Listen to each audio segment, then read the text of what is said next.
माऊली रामकृष्ण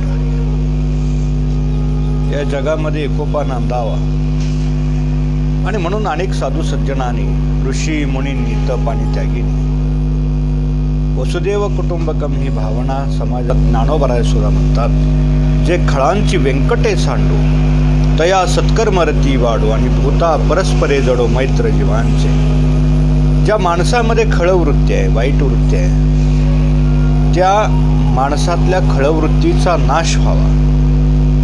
ज्ञानोबरायांनी कितीतरी सुंदर प्रकारे समजावण्याचा प्रयत्न या ठिकाणी केलेला आहे।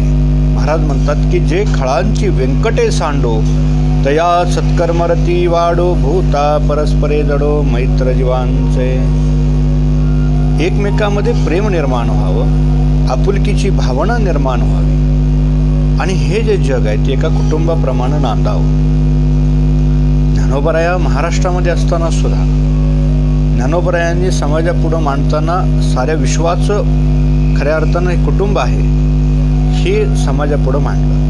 ज्ञानोबराया म्हणतात की हे विश्वची माझे घर ऐसी मती दयाची स्थिर आणि किंबहुना चराचर आपणची झाला। आपलं गावगाड्यात सुद्धा एकमेकाशी जमत नाही आहे। हा अमक्या जातीचा आहे, तो तमक्या जातीचा आहे, तो श्रीमंत आहे, तो गरीब आहे।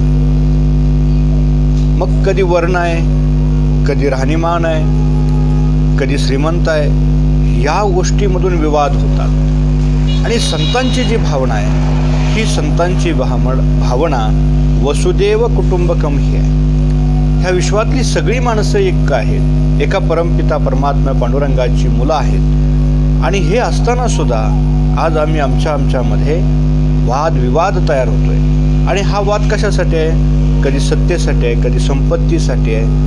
मग याच्यातून आम्हाला काय प्राप्त होतंय? जर आम्ही थोडासा विचार केला तर ज्या गोष्टीसाठी आम्ही धडपड करतोय, ज्या गोष्टीसाठी वादविवाद निर्माण होत आहेत, त्या सगळ्याच गोष्टी जाग्यावरती राहत आहेत। कधी कधी असं होत असतं की भाऊभावाची बांधासाठी एखाद्या जमिनीसाठी वाद होतात आणि